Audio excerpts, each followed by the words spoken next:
Hello there, I'm the rum. And I'm the wine. Yes, so I'll let the resident Austrian introduce what today's video is.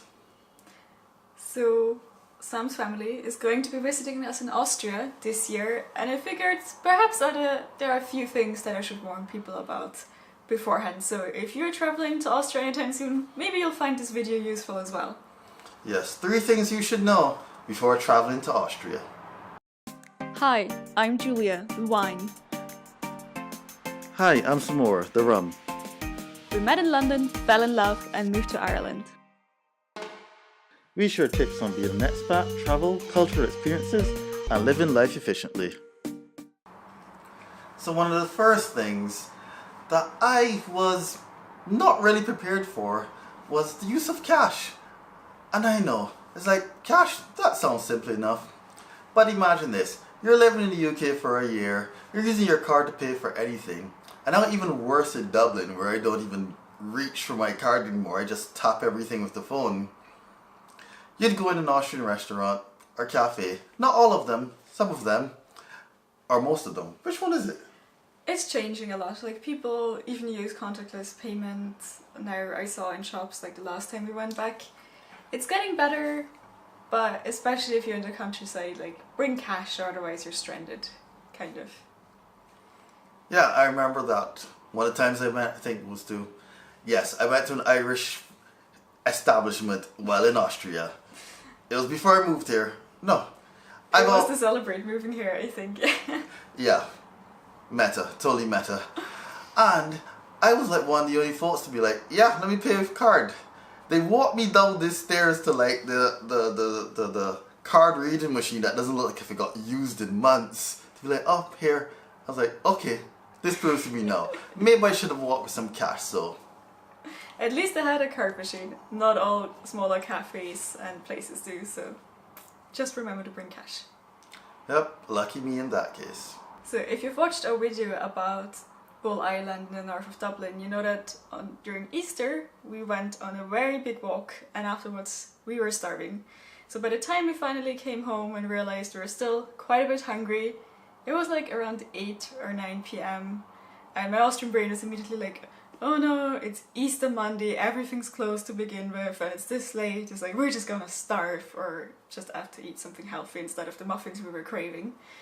And Sam was like, why don't we check if the Tesco around the corner is open?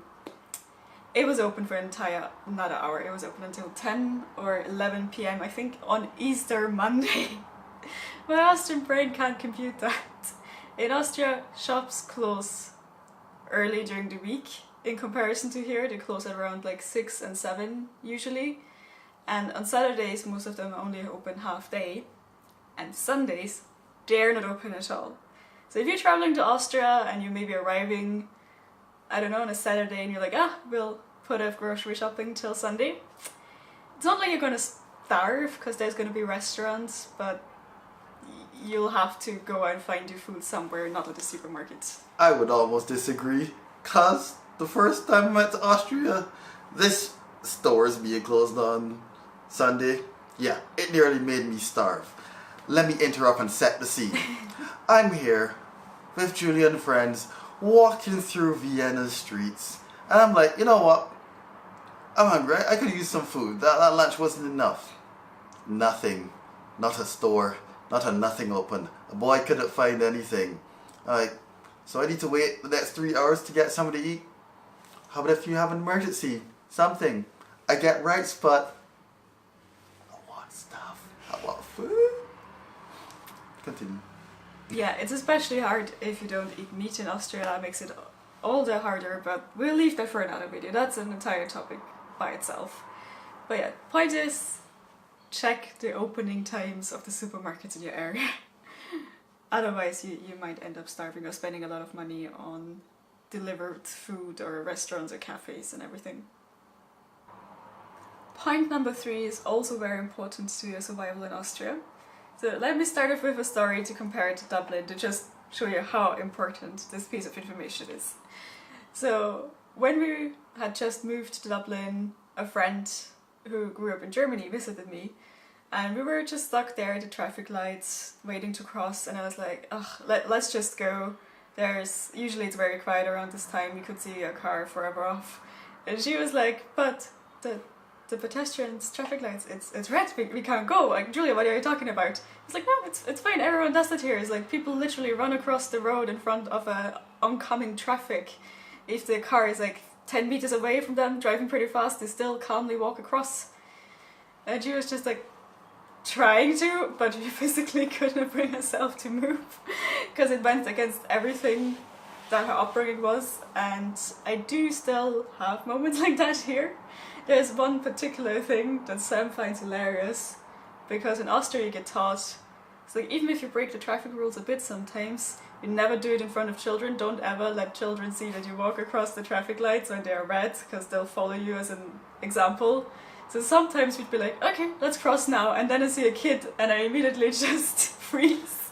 Yeah, this is hilarious. Cause, you know, there might be school kids or something, I'm just like, cool, let's go. She's like, there, but the children. And I'm like, really? So it's a conscious thing. It's like, I see some walking, so I start walking, and then my subconsciousness realizes there is a kid and just stops. And I'm like, why am I still standing here? To be fair, I've started doing it too, because I'm starting thinking, okay, probably the drivers can't see the school kids if they're too short, they can see me. Let me, you know, make sure that drivers stop when the kid is trying to cross.